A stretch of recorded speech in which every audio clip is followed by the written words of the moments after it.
قرآن ہے جس میں علم بھی ہے، جس میں عمل بھی ہے، جس میں ادب بھی ہے، جس میں صرف بھی ہے، جس میں نحو بھی ہے، جس میں تفسیر بھی ہے، جس میں تاریخ بھی ہے، جس میں جغرافیہ بھی ہے. یہ قرآن ایک ایسی عظیم الشان کتاب ہے جس میں تیرے جانے کا مقصد بھی ہے، تیرے رونے کا مقصد بھی ہے، تیرے مسکرانے کا مقصد بھی ہے. میرے بھائیوں، زندگی کس طرح بسر کرنی ہے قرآن نے بتایا. تو پانی کس طرح کا پیے قرآن نے بتایا. تو روٹی کس طرح کمائے قرآن نے بتایا. تو کھانا کس طرح کا کھائے قرآن نے بتایا. تو حکومت کس طرح کرے قرآن نے بتایا. تو اپنے فیصلے کس طرح سنائے قرآن نے بتایا. تو معاملات کس طرح کرے قرآن نے بتایا. تو حقوق اللہ کس طرح پورا کرے قرآن نے بتایا. تو حقوق العباد کس طرح پورا کرے قرآن نے بتایا. تو حقوق اولاد کس طرح پورا کرے قرآن نے بتایا. تو اپنی بیوی کے ساتھ کیسا سلوک کرے قرآن نے بتایا. تو حقوق والدین کس طرح پورا کرے قرآن نے بتایا. میرے بھائیوں، اور اسی قرآن نے ایک لفظ بولا ہے، میں اس لفظ کی طرح آپ بلانا چاہتا ہوں. قرآن کہتا ہے، میری شان پوچھ لو، لو انزلنا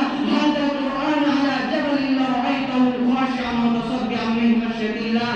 میری شان، میرا روح، میرا دبدبا، میرا جلال جلال یہ ہے کہ اگر رب مجھے پہاڑوں میں اتار دیتا تو ابھی میری ہیبت سے ریزہ ریزہ ہو جاتے. یہ کتاب تو یہ بتا تیرا احترام کیا ہے. تو وہ خود جواب دیتی ہے، میرا احترام پوچھ لو ہو، لا یمسہ الا المطہرون. خبردار مجھے کوئی پلید چورا نہ اٹھائے. مجھے اگر اٹھانا ہو تو پہلے پاک ہو کے آنا، پھر مجھے اٹھانا. یہ کتاب تو یہ بتا تیرا اصلی مقام کیا ہے. تو وہ خود جواب دیتی ہے، میرا اصلی مقام پوچھتے ہو، بل هو قرآن مجید فی لوح محفوظ. میرا اصلی مقام